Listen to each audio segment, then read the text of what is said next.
Bienvenue sur Dialogue Républicain, la chaîne de podcast du sénateur Jean Sol. Des émissions qui créent des passerelles entre les projets territoriaux et les missions sénatoriales. Ça se passe en direct dans les Pyrénées-Orientales pour que la parole se joigne à l'action et ouvre les horizons. Dialogue Républicain, c'est la preuve par le terrain, avec des témoignages de maires et de professionnels du territoire. Bonne écoute!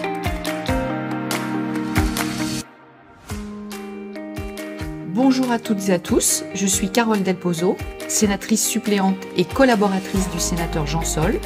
Aujourd'hui, j'ai le plaisir de recevoir Annie Le Lorrain, maire de Villemolac.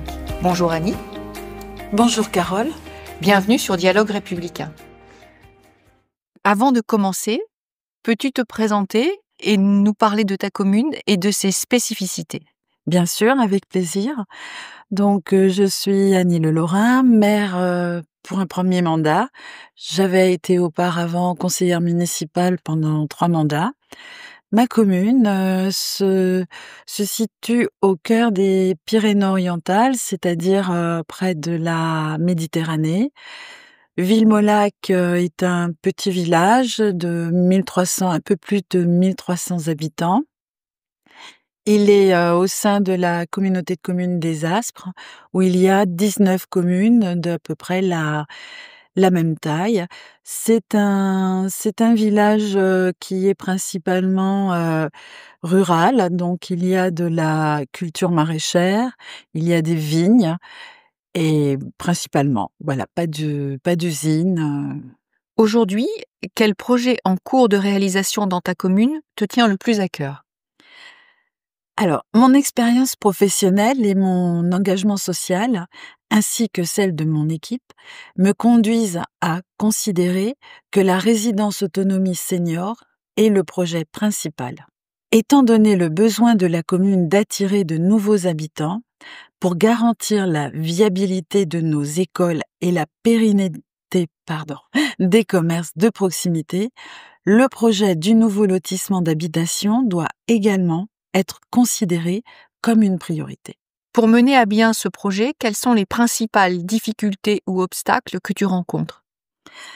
Alors, nous avons relancé notre projet de résidence autonomie pour nos aînés, parce que après 2 candidatures à l'appel à projet Hydra, c'est une subvention du département. Donc ce dossier a été validé dans sa partie technique, mais pour la partie finance, il n'a pas été validé. Donc Tu n'as pas obtenu les financements ? Je n'ai pas obtenu l'enveloppe. Il y avait, je crois qu'il y avait une dizaine ou une douzaine de possibilités d'ouverture d'établissement. À la première session Hydra, je pense qu'il y en a eu 2 ou 3 qui ont été fléchés, et à la seconde, il n'y a eu qu'un projet qui a été conservé. Donc, ce qui veut dire que nous ne l'avons pas eu, mais enfin, le niveau était quand même très élevé. Donc, Annie, c'était une dotation départementale et c'est une autre commune des Pyrénées-Orientales qui a reçu cette dotation d'aide pour pouvoir construire ou rénover son EHPAD ou C'est sa ça. maison de retraite. C'est ça. C'est une dotation qui, je vais pas la citer dans son intégralité, mais disons que le but, c'est d'aider, de financer l'ouverture de places. D'accord. Voilà. C'est la ville de Perpignan, si je ne me trompe pas, qui l'a obtenu. Ce qui veut dire que si notre dossier a été reçu dans sa partie technique, c'est qu'il est tout à fait honorable et qu'il est suivi par le département. Et d'ailleurs, c'est pour ça que on n'a pas cessé et on a continué de travailler pour le faire évoluer. Et donc actuellement, nous sommes à la recherche de partenaires financiers. Et c'est un petit peu compliqué parce que nous avons une exigence au niveau des partenaires financiers. Nous voulons quand même que ce soit un financement qui nous permette de faire des loyers modérés. C'est-à-dire pour les seniors, ce serait d'obtenir des logements avec des loyers modérés. C'est pour ça que nous ne pouvons pas faire appel, ou nous voulons pas faire appel à des entreprises privées qui pourrait nous accompagner, mais à ce moment-là, ça ne rentrerait plus, on va dire, dans notre charte, dans notre Dans ce projet, que vous recherchez dans ce que nous pour les recherchons. seniors de ta commune. C'est ça, Mmh. c'est aussi pour que ça puisse accompagner les seniors de notre commune. Tout à fait. Donc Annie, est-ce que tu avais déjà réfléchi à la fourchette de prix que tu souhaitais, ce que tu appelles un loyer modéré? Oui, nous avons réfléchi à cette question. Il nous a semblé, dans l'étude actuelle de notre projet, que cela pourrait être entre 600 et 700 euros pour un studio. Les aides arriveraient par les services extérieurs, par des prestataires extérieurs. Je tiens à le préciser. D'accord. Ce sont des appartements avec des parties communes, mais tout ce qui va être du service des prestataires, la préparation des repas, les animations, c'est autre chose, ça pourrait être la commune, mais les repas ainsi que l'entretien du domicile, ça, ce sera les bénéficiaires de ces appartements qui pourront en bénéficier avec, soit leur caisse de retraite, soit l'APA, ou voilà. Comment le sénateur Jean Sol peut-il t'aider et agir pour accélérer ou soutenir ton projet? Alors, je pense que le sénateur peut nous soutenir sur, plusieurs niveaux. Il peut nous soutenir, dans ce projet en nous faisant rencontrer, peut-être des partenaires ou en présentant avec nous notre projet à nos partenaires. Ensuite, alors je pense que Jean Sol, notre sénateur, peut nous accompagner pour être un relais, parce que lui, en tant que vice-président aux affaires sociales, il peut nous soutenir et être un relais pour nous, je répète, je me répète, mais un relais pour nous, élus locaux. Il est tellement sensible à cette question. Il répond toujours présent, donc nous comptons sur lui. Au niveau législatif, quels sont les projets de loi ou dispositifs actuels qui concernent directement ta commune et qui te préoccupent le plus? Ma préoccupation majeure aujourd'hui, comme pour beaucoup d'autres de mes collègues, j'imagine, si ce n'est pas tous, c'est le projet de loi de finances 2025. En tant que maire, tu es en première ligne pour comprendre et répondre aux attentes de tes administrés. J'ai envie de te poser 2 questions. Qu'est-ce qui t'inspire le plus dans ce rôle de maire? Et quels sont les sujets et enjeux qui, selon toi, mériteraient une meilleure prise en compte au niveau national? Ce qui m'a inspiré au départ et ce qui continue de m'inspirer le plus en tant que mère, c'est de poursuivre les initiatives des mandats précédents et de préserver un bien vivre ensemble qui existe encore dans notre commune. Surtout dans ces années actuelles, hein, où les défis tant locaux qu'internationaux peuvent parfois être un peu effrayants. Le point le plus important ou celui qui nous pèse le plus, hein, et pèse, c'est un mot bien choisi, c'est la surcharge administrative, ou peut-être on pourrait dire aussi normative.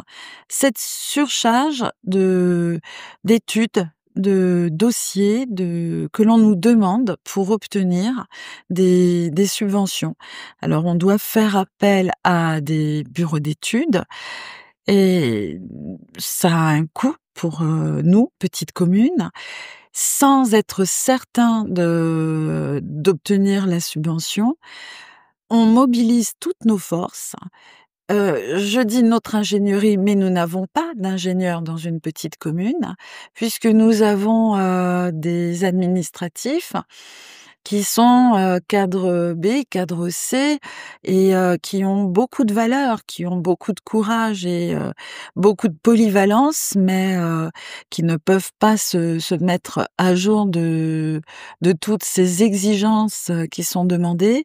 Ce qui fait que nous travaillons beaucoup avec beaucoup de force et d'énergie pour ces dossiers. pour les voir, malheureusement, parfois, être jetés. C'est, difficile et ça nous coûte aussi beaucoup d'argent.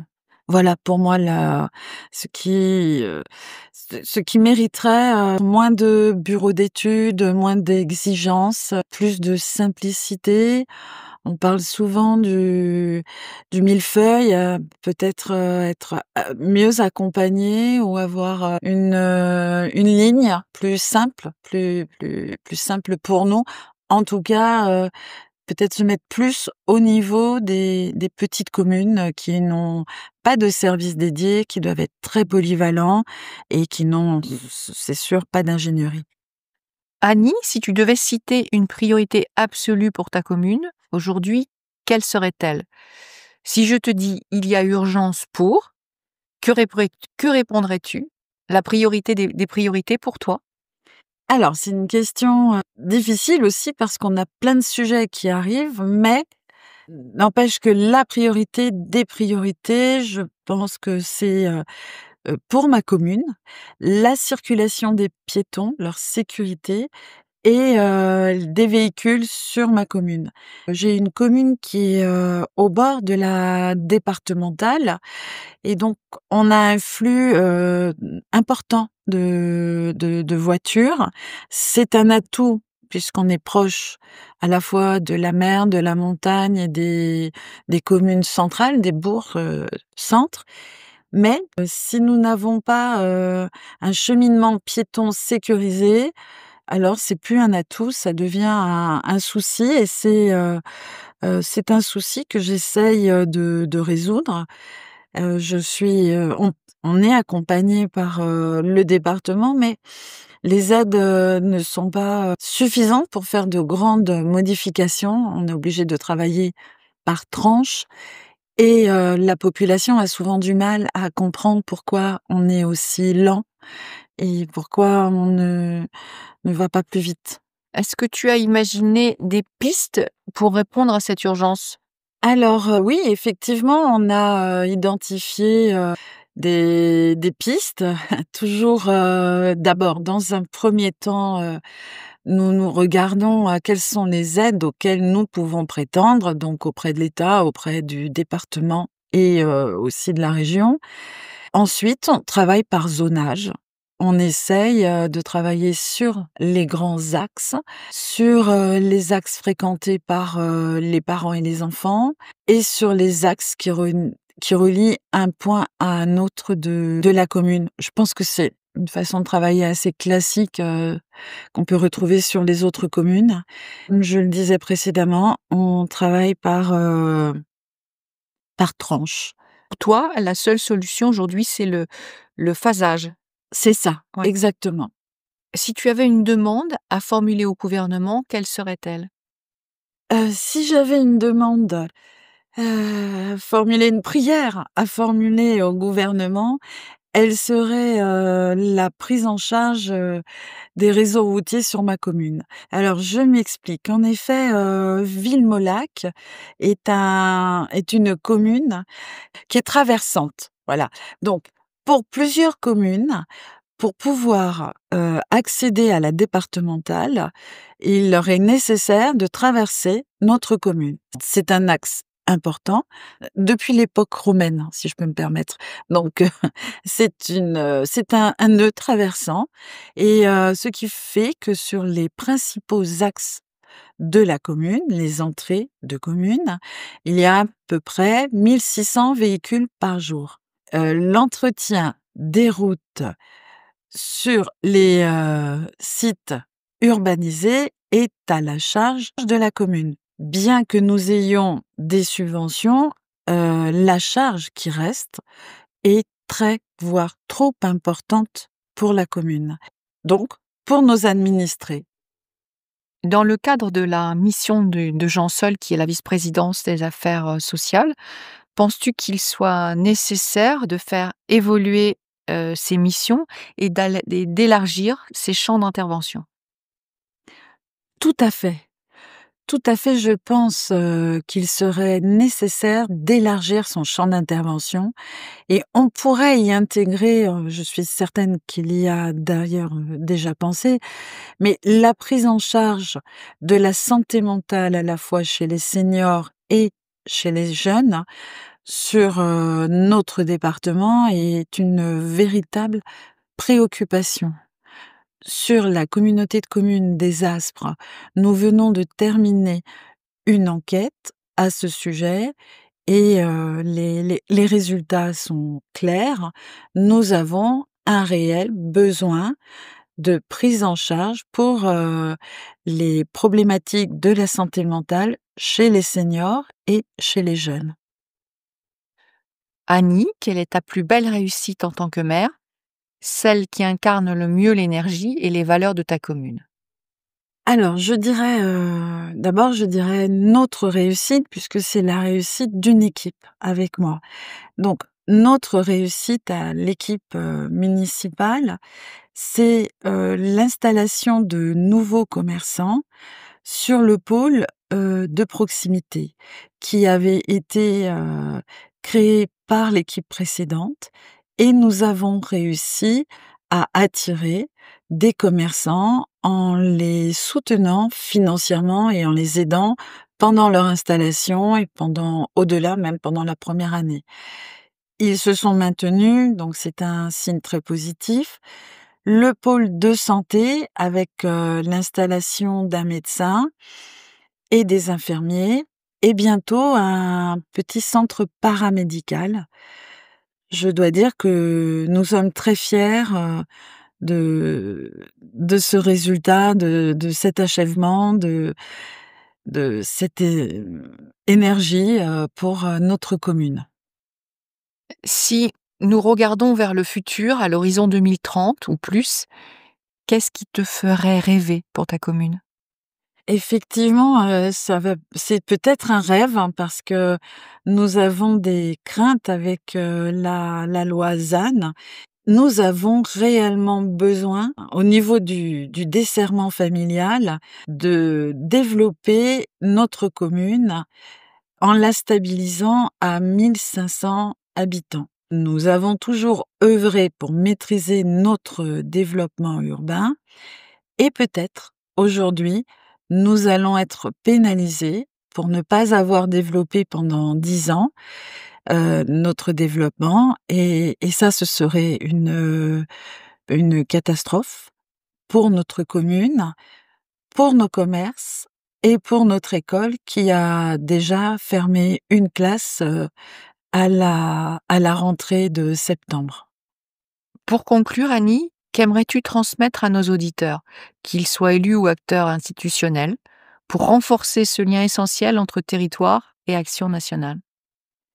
Là, je pense en priorité à une décentralisation qui pour moi est essentielle pour permettre aux collectivités locales de prendre des décisions adaptées à leurs spécificités. Je pense aussi à une meilleure répartition des ressources et à la mise en place de partenariats entre l'État et les territoires qui pourraient favoriser une meilleure coopération. Enfin, je pense à plus d'humanité, une échelle plus proche de nous, communes petites, moyennes aussi, du sud, très éloignées de Paris. Merci infiniment, Annie, pour notre échange. Merci beaucoup, Carole. J'ai beaucoup aimé ce moment où nous avons pu échanger ensemble sur les préoccupations de nos communes. Merci pour ce moment qui a été très agréable et très instructif aussi. Et merci à vous, chers auditeurs, de suivre Dialogue Républicain. À très bientôt pour un nouvel épisode. Le sénateur Jean Sol vous remercie pour votre écoute. Dialogue Républicain est sur toutes les applications de podcast, Spotify, Apple Podcast, Google Podcast, YouTube et des dizaines d'autres plateformes d'écoute. Abonnez-vous pour ne rien rater de la réalité du terrain.